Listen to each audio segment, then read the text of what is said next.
Now that you've taken your notes, we can move on to explaining the example. I'm going to first read it out loud. To make paper mache, the art teacher mixes water and flour.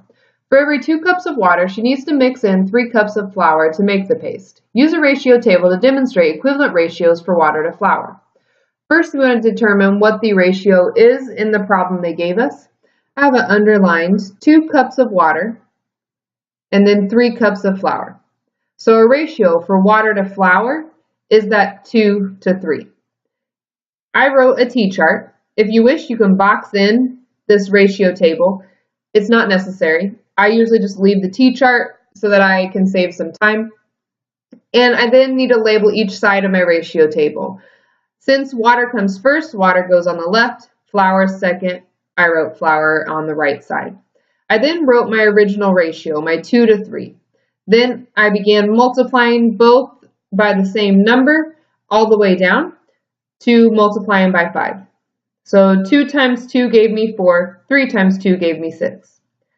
2 times 3 gave me 6, 3 times 3 gave me 9, 2 times 4 gave me 8, 3 times 4 gave me 12, and 2 times 5 equals 10, 3 times 5 gave me that 15. I could have also just skip counted, 2, 4, 6, 8, 10, 3, 6, 9, 12, 15. Sometimes they're going to leave blanks and they won't necessarily go times 2, times 3, times 4. So it's usually best to determine what that constant is in order to create that equivalent ratio rather than just skip counting assuming they're going to go in that order.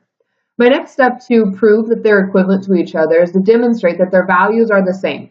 And the way that we talked yesterday was that we were just to create the fraction equivalent to the ratio, and that's our value. So the first ratio, 2 to 3, which is the original ratio, has a value of 2/3. In order to prove that the other ratios are equivalent to 2/3, we have to create fractions out of each of the other ratios and then demonstrate that they can be simplified to 2/3 by dividing them by their greatest common factor. 4 to 6 becomes 4/6. Both of those have the greatest common factor of 2, which resulted in 2/3. Because 4 divided by 2 is 2, 6 divided by 2 is 3. Here we demonstrate that 2/3, 2 to 3, is equivalent to 4 to 6 because they have the same value of 2/3. My next one, 6 to 9, has a value of 6/9, which can both be divided by 3 as their greatest common factor. 6 divided by 3 is 2, 9 divided by 3 is 3, resulting in a 2/3 value, which is equivalent and the same as the 2 to 3, which was 2/3. My next one is an 8 to 12 ratio, which has the value of 8/12. Both have the greatest common factor of 4. 8 divided by 4 is 2. 12 divided by 4 is 3, which gives me the value of 2/3, which is the same as the original value. Lastly, I have a 10 to 15. 10 can be divided by 5.